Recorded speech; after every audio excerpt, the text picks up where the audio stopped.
Hello Capricorn! Welcome dito sa aking channel, Kapalaran 888 Capricorn. Ito ay para sa next 3 months mo, October, November, and December 2024. Last 3 months ng 2024. So, ano ba yung iiwanan mong energy, Capricorn, para sa 3 months na to?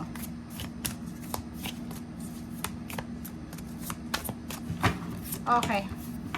Wow. Alam mo, ang daming energy na to. Kunin natin kasi yung baraha pag gusto nyo lumabas, kinukuha ko talaga. Purification, Capricorn, perspective, stillness, nurturing. Wow. Ang ganda nito. Sa 4 cards na to, nakikita natin na kailangan mo, Capricorn, na mag-focus sa sarili mo. Okay?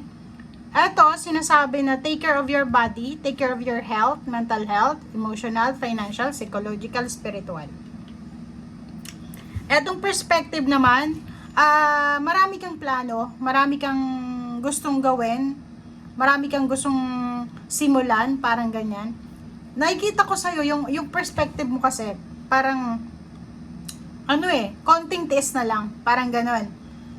For the next 3 months, parang, nararamdaman mo na okay, konting tiis na lang, makukuha ko na. It's either malapit ka ng graduate, yung anak mo malapit ng graduate, malapit ka ng umuwi ng Pilipinas, tapos na yung kontrata mo, ganyan ganito. So, nakikita ko sa'yo dito na kinukonvince mo yung sarili mo na okay, Capricorn, konting tiis na lang. And nakikita ko yung sobrang confidence level mo. Confident ka. Kasi alam mo na malapit ka na eh. Alam mo na, nakikita mo na yung target mo, 'di ba? Nakikita mo na yung target mo, nakikita mo na kung ano yung parating, okay? Purification rain, sinasabi na yun, kailangan mo natapusin yung taon na to na alisin yung mga baggages mo, emotional baggages, physical baggages. Emotional, may mga issues ka sa emosyon. Mga grudges, resentment, sama ng loob, or ano pa man. Kailangan mong alisin yan. Kailangan mong mag-detox. Detoxification, physical body, palagi ka bang pagod, palagi ka bang inis, alam mo yung wala ka sa focus. Habang nanonood ka ba ngayon, pagod ka, palagi kang pagod, palagi kang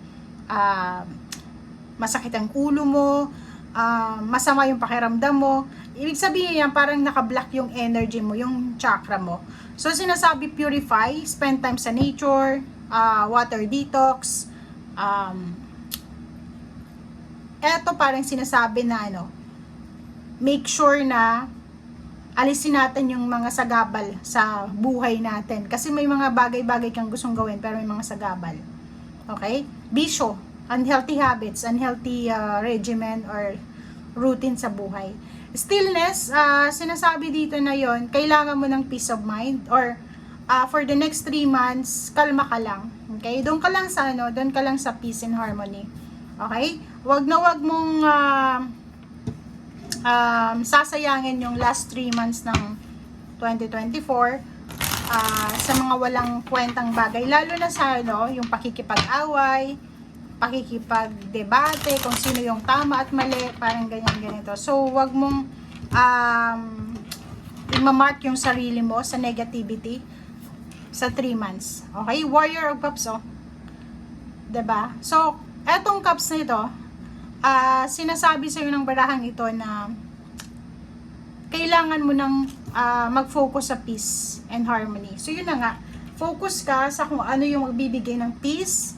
O iwasan yung mga may issue sa buhay, iwasan yung mga bagay-bagay na nakakasakit ng kalooban, iwasan mo yung mga negative na tao. Ang energy nyo, tsaka energy ng Taurus tsaka Virgo, pare-pareho kayo na kailangan yung maging peaceful bago matapos yung taon. Diba? 41.5, alisin mo yung mga sobrang pag-aalala. Kasi kita ko sa'yo dito, masyado kang nag-aalala eh.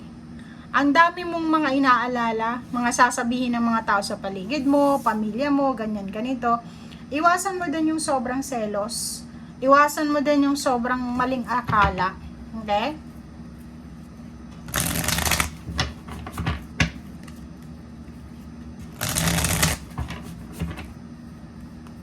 Okay.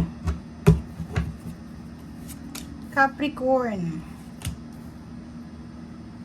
Meron ditong mga reconciliation, yung pagpapatawad, relationship issues. Maganda yung mga baraha mo kasi ang sinasabi sir dito na wala ka namang issue sa intimate relationship. Like, kung may mga hindi kayo magandang pagkakunawaan sa first half ng 2024, ng asawa mo, ng boyfriend, girlfriend, parents, siblings, or in-laws, or pwedeng mga friends mo sa trabaho, katrabaho, posibleng maayos ito. Kasi itong Ten of Swords is, parang ang sinasabi niya, makakaalis ka na doon sa pain and heartaches na yan. Ang problema lang, yun na nga, yung sabi sa'yo dito ng barahan na kailangan prioritize natin yung peace. Kasi kahit na sinasabi dito ng barahan na Ten of Swords na, tapos na yung mga pain and heartaches, endings na, pero kung naandyan pa rin ikaw sa sitwasyon na mabilis ka lang magalit, okay, natapos yung problema ngayon, bukas meron na naman. So kailangan, alam mo yung tamang direksyon na tinatahak mo. Sobra kang busy ngayong 3 months na to, King of Wands. Sobra kang hardworking. Wala kang oras, same din sa Taurus, wala kang oras para sa mga issues, sa mga dramas, kasi busy ka eh.